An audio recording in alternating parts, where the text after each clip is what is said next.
श्रीलिंगाष्टकं स्तोत्रम् ब्रह्ममुरारिसुरार्चितलिङ्गम् निर्मलभासितशोभितलिङ्गम् जन्मजदुःखविनाशकलिङ्गम् तत्प्रणमामि सदा शिवलिङ्गम् देवमुनिप्रवरार्चितलिङ्गम् कामदहमकरुणाकरलिङ्गम् रावणदर्पविनाशनलिङ्गम् तत्प्रणमामि सदा शिवलिङ्गम् सर्वसुगन्धिसुलेपितलिङ्गम् बुद्धिविवर्धनकारणलिङ्गम् सिद्धसुरासुरवन्दितलिङ्गम् तत्प्रणमामि सदा शिवलिङ्गम् कनकमहामणिभूषितलिङ्गम् फणिपतिवेष्टितशोभितलिङ्गम् दक्षसूयज्ञविनाशनलिङ्गम् तत्प्रणमामि सदा शिवलिङ्गम्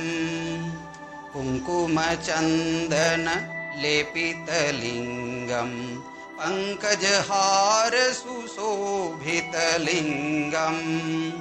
सञ्चितपापविनाशनलिङ्गम् तत्प्रणमामि सदा शिवलिङ्गम्